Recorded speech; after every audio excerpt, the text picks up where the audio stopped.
പരിചയപ്പെടാൻ പോകുന്നത് നമ്മുടെ തോട്ടത്തിലെ സപ്പോട്ട മരമാണ്. സപ്പോട്ട മരത്തിൽ ഇതൊരു റൗണ്ട് സപ്പോട്ടയല്ല കേട്ടോ, കുറച്ചൊരു ലെങ്ത്തുള്ള പോലത്തെ സപ്പോട്ടയാണ്. കുറേ സപ്പോട്ടകൾ ഉണ്ടായിട്ടുണ്ട്. അതിന് കുറേ കുട്ടി കുഞ്ഞ സപ്പോട്ടകൾ ഉണ്ടായിട്ടുണ്ട്. എല്ലാ കൊമ്പിലും നിറയെ സപ്പോട്ടകൾ ഉണ്ടായിട്ടുണ്ട് കേട്ടോ.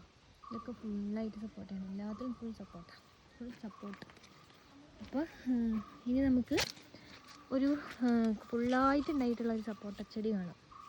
കണ്ടോ, ചെടിയല്ല, കൊമ്പ്. ഇഷ്ടംപോലെ സപ്പോട്ടകൾ ഉണ്ടായിട്ടുണ്ട്. ഇതിലൊന്നും പാകമായിട്ടുള്ള സപ്പോർട്ടൊന്നും ഇപ്പം ഇല്ല, പക്ഷേ കുറേ ഉണ്ടായിട്ടുണ്ട്. ഇത് പഴുക്കണ വരെ നമുക്ക് വെയിറ്റ് ചെയ്യാം. കണ്ടോ, ഇതൊരെണ്ണം പഴുത്തിട്ട് അത് നമുക്ക് പറിച്ച് കളയാം കേട്ടോ.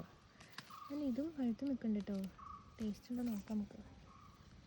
പാകമായിരുന്നു, ഞാൻ പറിച്ചെടുത്തിട്ടുണ്ട്. ബാക്കിയൊന്നും പാകമായിട്ടില്ല. താഴെ വരെ നിൽക്കുന്നത് നമുക്ക് പഴുത്തോ നോക്കാം. യെസ് ഗൈസ്, ഇത് നമ്മൾ പഴുത്തുണ്ട്. അപ്പോൾ അതും പറിച്ചെടുത്തു. പിന്നെ അതേപോലെ കുറച്ചെണ്ണം ഫസ്റ്റ് ഉണ്ടായ കുറച്ച് സപ്പോട്ടകളുണ്ട്. ഇതൊന്നും പഴുത്തിട്ടില്ല. പഴുത്ത സപ്പോട്ടകൾ നമ്മൾ 2 എണ്ണം പറിച്ചെടുത്തു. നല്ല ഭംഗിയുള്ള സപ്പോട്ടകൾ. ഇനി നമുക്കിതിനെ പൊളിച്ച് നോക്കാം, എന്നിട്ട് നമുക്കിത് കഴിക്കാം കേട്ടോ.